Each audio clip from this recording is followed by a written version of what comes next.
하나님께서 우리에게 주신 말씀은 하박국 3장 16절부터 19절까지의 말씀입니다. 우리 함께 이 말씀을 받들어 읽겠습니다.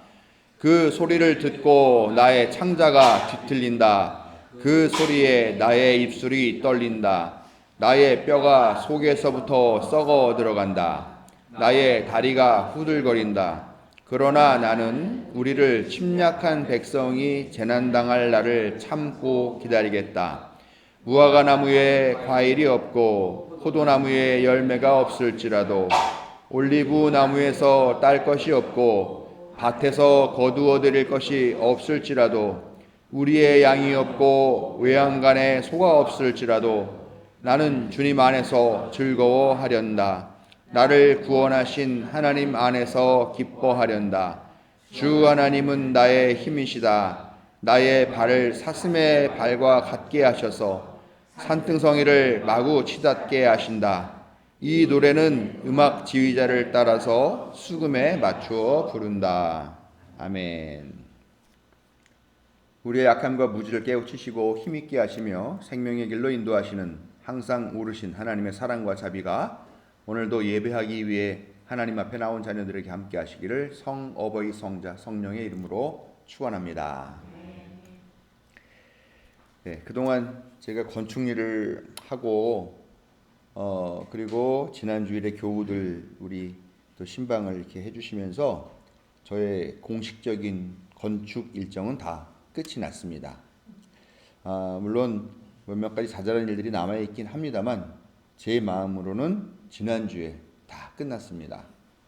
그래서 다 끝나다 보니까 제가 이제 자유로우면서도 그동안 밀렸던 피로가 한꺼번에 쫙 풀리는 것 같아요. 한 주 동안에 거의 아무 생각 없이 널브러지고 텔레비전 앞에 앉아 있고 그러면서 휴식을 취하면서 개인적인 시간을 그렇게 보냈습니다.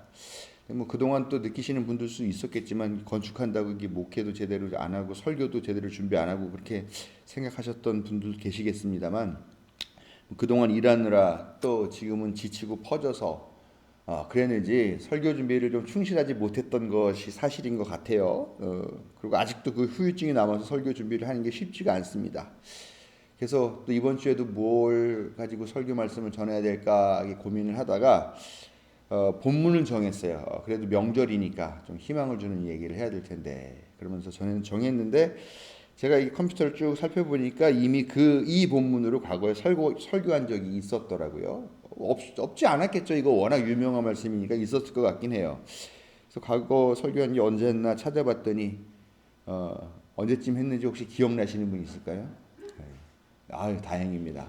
아주 다행이에요. 그 기억력은 오장로님이 더 하신데 기억 못 하시니까 2016년 추수감사절에 했더라고요. 2016년도 보니까 벌써 10년 전 얘기예요. 그래서 이건 분명히 다 기억 못 하겠다. 이렇게 쾌감을 갖고서 요거를 한 번 더 재탕을 해야 되겠다. 그런 생각을 하면서 그 설교 내용을 쭉 읽어보니까 제가 그 설교 지난 했던 2016년에 했던 설교문을 보면서 좀 기가 막히고 깜짝 놀라고 하는 그런 느낌을 받았습니다. 그때 했던 설교 내용의 일부를 읽어드릴게요. 요즘 통 즐거운 일이 없다. 저도 하루 없습니다. 하루하루 딱히 하는 일도 없이 지내면서 내 삶이 너무 무리하고 즐겁지 않다는 생각만 하는 것 같습니다. 별로 할 일도 없지만 일해도 뭐하나 하는 생각이 많이 듭니다. 나만 그런 것 같지는 않습니다. 요즘 뉴스를 보면 다들 비슷한 심정이 아닐까 합니다. 열심히 일하면 뭐하나. 진짜 이런 말을 했는지 모르겠는데 나쁜 년들과 무능한 대통령이 나라 먹는 것도 모르고 그동안 정말 개, 돼지 취급받으면서 살았는데 하는 자괴감이 다들 들 것입니다. 이런 때 추수감사라니 정말 감사할 것이 있는가? 올 한 해 정말 감사할 것이 있는지 되새겨봅니다. 무엇을 결실했지? 절망과 무기력, 분노와 자포자기 이런 것들만 수확한 것 같다. 쭉 보니까 아마도 박근혜 정부 시절 최순실 국정농단 그때였던 것 같아요. 찾아보니까 거기에 10월 원절이 이렇게 있었더라고요. 그런데 그때로부터 지금 벌써 10년 가까이, 정확하게 말하면 9년이겠죠. 9년이 흘렀지만 과연 그 2016년 제가 지금 이 읽은 본문하고 뭐가 달라졌는가 하는 생각이 들어요. 그날 설교를 또 쭉 읽어보니까 이런 말도 제가 했어요. 오늘 추수감사주의를 맞으며 솔직히 뭐가 감사한지 모르겠습니다. 대통령은 무능하고 무당은 칼춤을 추며 국정은 개판이고, 여기서 무당은 아마 그때 나왔던 최태민 얘기였던 것 같아요. 정치인들은 지리멸렬하고 보수 세력은 이 위기를 이용해 장기 집권의 혈안이 돼 있으며 가진 자들의 갑질은 끝이 없고 부정과 부패는 곳곳에 만연돼 있고 국가 예산에 눈독 들이며 훔쳐가려는 도둑들이 득식을 거립니다. 서민들은 돈도 없고 집도 없고 소득도 줄고 가계 부채만 늘고 있으며 임시직 계약직을 전전하는데 그나마도 경쟁을 해야 합니다. 청년 학생들은 암담한 미래 앞에서 취업 준비에 몰두하지만 그나마도 좁은 문이고 학자금 대출이 발목을 잡고 있습니다. 청소년들은 중고교 시절부터 입시와 취업을 위해 학원과 학교를 오가며 인격 도야의 시절을 소비하고 있습니다. 국민들의 인성은 파괴되었고 돈을 얻기 위한 경쟁 로봇이 돼가고 있습니다. 가정은 해체되고 있으며 가족은 대화하지 않습니다. 그저 돈 많은 놈, 권세 있는 놈이 갑인 세상에서 우리들은 잉여인간에 지나지 않음을 처절하게 느끼지만 죽지 못해 산다고 구차한 삶을 이어가고 있습니다. 너무 절망적이죠. 예. 근데 그때 생각해보면 우리가 좀 그러지 않았겠습니까? 그때 국민들이 막 그냥 우쭈쭈하면서 뽑아줬던 박근혜 대통령이 결국은 아무것도 실제로 하는 게 없고, 그러고 보니까 박근혜하고 윤석열이 공통점이 있네요. 하는 게 아무것도 없다. 아무튼 그러면서 국정농단 사태가 벌어지고 거기에서 막 재벌들을 삥을 뜯어가지고 무슨 재단을 만든다 막 하는 그런 일들을 보면서, 야, 우리는 이렇게 힘들게 살고 있고 이러는데 도대체 이 나라 권력자들, 정치인들은 뭐 하는 걸까 하는 그런 생각을 하면서 정말 그때 되게 많이 우리가 절망하고 실망하고 그랬던 기억들이 새록새록 떠오르더라라는 겁니다. 한 가지 달라졌다면은 아직은이라는 단서를 제가 달겠습니다. 한 가지 달라진 거는 대통령이 그래도 좀 유능하다는 거. 예. 그렇지만 불법 비상계엄 선포로 내란을 시도했던 윤석열이 지금 벌써 13번이나 재판하는데 배째 안 나가. 가봤자 맨날 똑같은 거 물어보고 나 조사받을 거 없어, 이 재판도 불법이야, 이렇게 하면서 출석하지 않고 오히려 보석 허가 받으려고 할 때는 나와가지고 20분 동안이나 또 목소리 높이면서 떠들었다고 그래요. 지금 우리가 이런 상황을 보고 있는 거예요 지금. 예. 국민을 개 돼지로 하는 검사들 나와가지고 국정감사인가요? 청문회인가요? 거기 나와가지고 하시는 거 보셨죠? 마이크 올렸다 내렸다 하면서 고개 빳빳이 들고서 질문하는데 막 대들듯이 얘기하고 막 따지듯이 얘기하고, 야, 이런 거를 보면서 뭐가 달라졌을까 2016년도하고. 파기환송심으로 정치 개입을 하려고 했던 대법관들, 그놈들은 지금 뭐라고 해요? 사법부는 독립해야 된다, 삼권 분립의 나라다, 이딴 소리 운운하고 있지만 국민들이 보기에는 저거는 분명하게 독립을 요구하고 있지만 그들 자신이 먼저 그 독립의 그 기준들을 깨뜨려 버린 게 아니냐라고 그렇게 분노하고 있는데 여전히 법원 안에서 권세를 유지하고 권력을 유지하고 있다라는 것입니다. 이번에 추석을 앞두고 그 뉴스를 보니까 추석 물가가 엄청나게 뛰었다 그래요. 축산물 5.4%, 수산물 6.4%, 달걀은 15.8%, 빵은 6.5%, 커피 15.6%, 쌀 15.9%, 사과 5.5%가 상승했다고 합니다. 그나마 2차 민생 회복 지원금 10만 원 준 거, 그래도 한 가족 합치면 3, 40만 원 되죠. 그나마 그게 있어서 조금 도움을 받는 정도인데 물가도 많이 올라 있어요. 청년 실업률은 7.5%, 우리 집에도 청년 구직자가 한 명 있는데 7.5%의 실업률, 청년층 체감 실업률은 16.4%라고 해요. 실제 체감 경기는 더 좋지 않음을 지금 보여주고 있는 그런 지표들이 나오고 있습니다. 게다가 요즘 아마 다들 분노하시는 내용 중에 하나일 것 같아요. 미국 관세 협상. 야, 이게 무슨 관세 협상입니까? 이게 전 세계를 상대로 지금 전쟁을 선포한 거나 마찬가지죠. 그래서 한국에 3,500억 달러, 우리 돈으로 따지면 5천억 원, 5천억 원이요? 3,500조? 500조죠. 500조에 되는 현금을 현금으로 내놔라 이렇게 얘기를 하고 있습니다. 야, 이 보니까 이 한국의 상황이 달라진 게 별로 없는 것 같아요. 올해 추석도 서민들의 시름은 깊어지고 있는데 미래는 여전히 불안하고 정치, 경제, 안보 이런 상황들은 여전히 지지부진하고 기분 좋은 일은 별로 보이지 않는 것 같다라는 겁니다. 보니까 이런 생각이 들어요. 부조리한 2016년의 그 상황이 지금 또 다시 반복하고 있구나. 역사의 부조리는 계속 반복하고 있구나. 역사는 계속 되풀이하고 있구나. 이런 생각을 들면서 마음이 좀 무거워졌습니다. 오늘 읽은 말씀 우리가 즐겨 부르는 복음성가의 가사 본문이기도 합니다. 제가 요 얘기하면 아마 제가 이 설교했던 거 기억날 것 같아요. 제가 무화과 나뭇잎이 마르고 보도 열매가 요거 하면서 노래 불렀던 거 기억나세요? 네. 그거 기억나시죠? 네, 그때 그게 10년 된 얘기입니다. 네, 그때 이 노래를 부르면서 했던 건데요. 이 하박국 예언자는 남유다 왕국에서 활동하던 예언자인데 이 사람이 활동 언제 했냐면 남유다 왕국이 멸망하기 직전에 활동했었습니다. 그러니까 이 하박국이 활동하던 그 시대도 얼마나 혼란스럽고 정신없고 그렇겠습니까? 그 자신의 삶도 힘들었겠지요. 그 자신의 삶뿐만이 아니라 당시의 서민들, 민중들의 삶은 얼마나 힘들었겠는가 하는 걸 상상해 보자는 것입니다. 나라가 망하기 전에 극도의 혼란이 있겠죠. 또 나라가 망하기 전에는 항상 그 권력 세도층의 부정부패가 또 만연하잖아요. 그런 상황에서 하나님의 정의는 보이지도 않는 것 같고 우상 숭배는 판치고 있고 의인보다 악인이 더 승승장구 잘 돼 나가고 있는 것 같습니다. 하박국이 절망하기는 속이는 자, 교만한 자, 술을 즐기는 자들이 많아지고 권세는 더욱 무자비해졌다라고 그렇게 증언을 하고 있습니다. 이럴 때에 하박국은 하나님께 질문을 던집니다. 이거 어쩌라는 말입니까? 어떻게 된다는 겁니까? 우리는 어떻게 해야 됩니까? 이런 질문을 하죠. 그랬더니 하나님께서 이 하박국 예언자에게 환상을 보여주셔요. 아주 가까운 미래에 벌어질 그거를. 근데 뭘 보여주셨냐?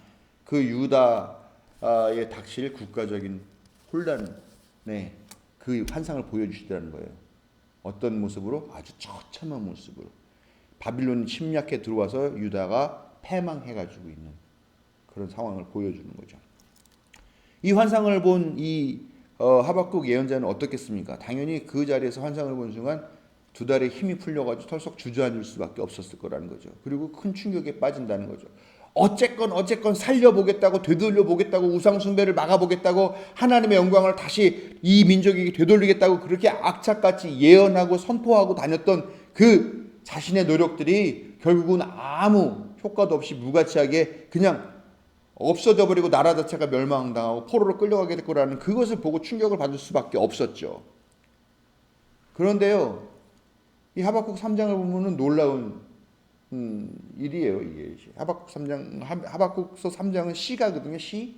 그러니까 우리는 그냥 이걸 일반 한국어로 그냥 이렇게 읽지만 사실은 이게 그 쓰여진 언어로는 운율이 있고 또 음조가 있고 하는 그런 방식으로 읽는 시였다라는 겁니다. 아니 지금 나라가 망한다 그러고 자기가 했던 그런 모든 노력들이 수포로 돌아가게 생겼는데 그 와중에 이 예언자 하박국은 노래를 지어 부른다라는 겁니다.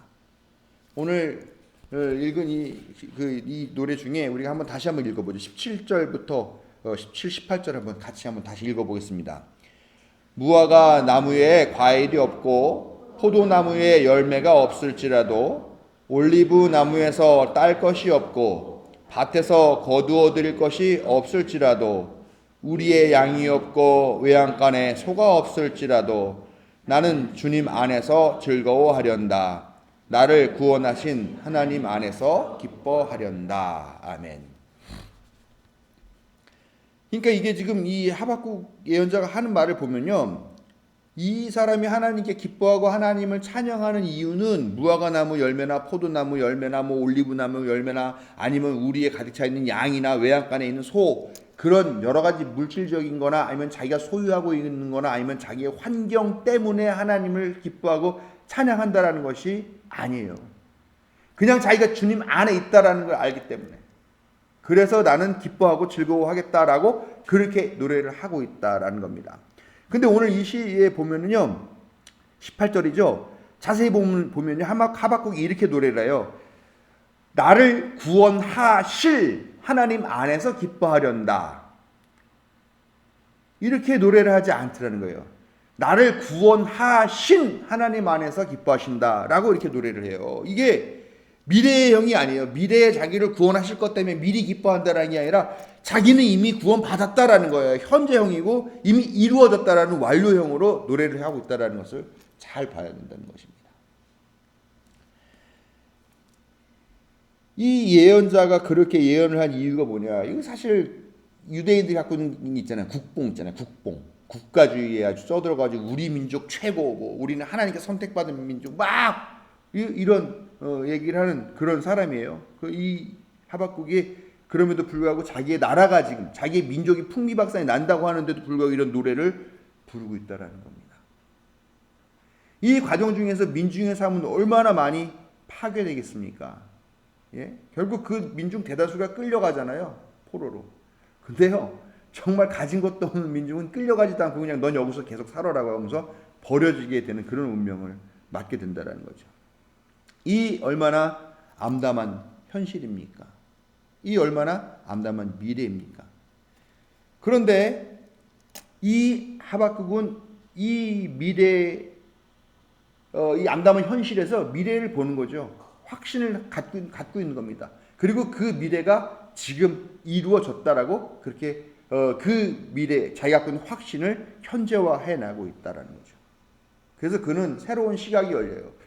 인간의 시간은 여기서부터 시작해서 여기로 쭉 흘러가고 있지만 그러나 하나님의 시간은 다 똑같기 때문에 미래이건 현재이건 과거이건 어쨌건 우리는 이미 하나님께서 구원해 주셨다라고 하는 그런 확신을 갖고 있기 때문에 완전히 새로운 시각이 열려버린다라는 겁니다. 시간이라는 것과 환경이라는 것과 소유라는 것과 민족이라는 것과 등등등 이런 것들에 전혀 구애받지 않고 오직 하나님만 바라보게 되는, 그래서 하나님만 바라볼 때에 분명한 확신을 갖게 되고 기뻐하고 즐거워하게 되는 그런 관점을 갖게 되더라라는 것입니다. 제가 좀 전에 그런 말씀 드렸죠. 부조리한 역사가 반복되고 있다.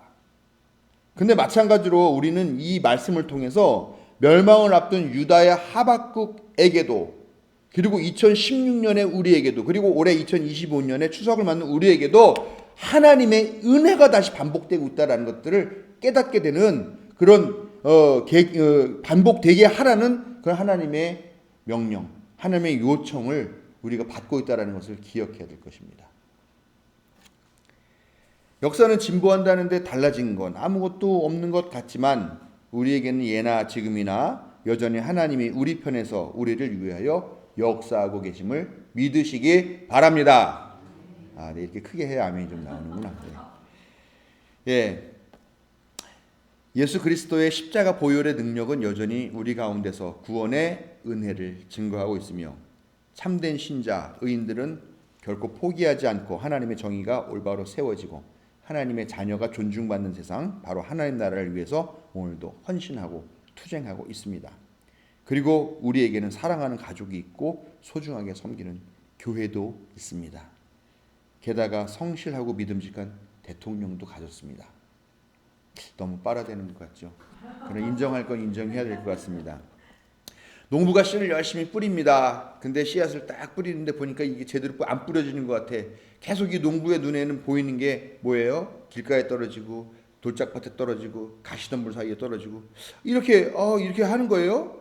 그런 것 같지만 그렇지만 결국은 그 씨앗들이 옥토에도 떨어져서 그 씨앗들이 결국은 30배, 60배, 100배의 결실을 맺더라라는 겁니다. 이거에 대한 믿음이 있어야만 농부는 씨를 뿌릴 수가 있어요. 그렇지 않아요? 그 믿음이 없으면 뭐하러 씨를 뿌립니까? 아무리 씨려봤자 뭐 길가에 떨어서 새들이 와서 다 쪼개 먹고 뭐 가시덤불에 해가지고 가려가지고 제대로 자라나지도 못하고 하는데 이 믿음이 있기 때문에 씨앗을 뿌릴 수 있다. 비록 지금도 아무런 결실도 보이지 않는 것 같지만 아무런 열매의 그런 맹아도 보이지 않는 것 같지만 결국엔 하나님이 공평과 정의를 분명하게 드러내시고 우리의 삶에 놀라운 은혜와 복이 단비같이 내리게 될 것이라는 그 믿음이 있다면 오늘이 쓰레기 더미 같이 보일지라도 반드시 그곳에서 피어나는 장미를 보게 될 수 있을 줄로 믿습니다.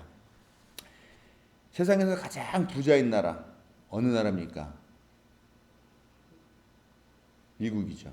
예, 미국이죠. 뭐 스위스가 뭐 개인 소득이 뭐 GNP가 어쩌고 GDP가 어쩌고 해도 뭐 초강대국 제일 강한 나라고 강한 부자인 나라는 미국이죠. 근데 여러분 지금 미국 하는 행태 보면은 그 나라가 부자 나라 같습니까? 저는 요즘 하는 거 보면 그지 중에도 상그지 나라가 따로 없다는 생각이 너무 들어요. 이건 뭐 구걸도 아니고 협박을 하고 막 앵벌이들이 와가지고 막 이게 하는 그런 이게 깡패와 다름없는 그런 일들을 보죠. 그거를 보면서 느껴요. 아, 이게 나라도 그렇고 사람도 그렇지만 이게 제대로 된 그런 존재가 되려면 지금 무엇을 가졌는가 하는 것이 중요한 게 아니구나. 어떤 미래를 보고 있느냐가 더 중요한 거구나. 그런 부자가 참된 부자구나. 지금 소유가 아무리 많다고 하더라도 그 자신이 맨날 그지같이 남의 건 어떻게 더 뺏어 먹을까, 어떻게 더 구걸할까, 어떻게 더 삥 뜯을까만 생각하는 게 그게 무슨 부자입니까? 그게 예? 진짜 부자는 어때요? 가진 것 별로 없어도 기꺼이 자기 것 나눠주고 베푸는 그런 사람이 진짜 부자잖아요. 그러니까 우리도 지금 우리가 당해 있는 이런 상황이 조금 안 좋다 하더라도 우리가 미래를 볼 줄 알고 또 과거에도 그렇고 지금도 그렇고 미래에도 그렇고 항상 우리와 함께 계실 하나님을 우리가 볼 줄 안다고 한다면 우리가 진짜 부자가 될 수 있을 것이라고 저는 확신합니다. 비록 오늘이 힘겹고 고통스럽다 해도 우리를 사랑하시는 하나님을 믿는다면 오늘은 분명 기쁨이 넘치는 풍요로운 명절, 온 가족이 함께 기뻐하며 사랑을 확인하는 그런 시간이 될 것입니다. 성도들과 가정에 그리고 믿음을 잃지 않고 희망을 기대하는 모든 이들에게 하나님의 사랑과 자비가 가득한 민족 명절 추석이 되시기를 축원합니다.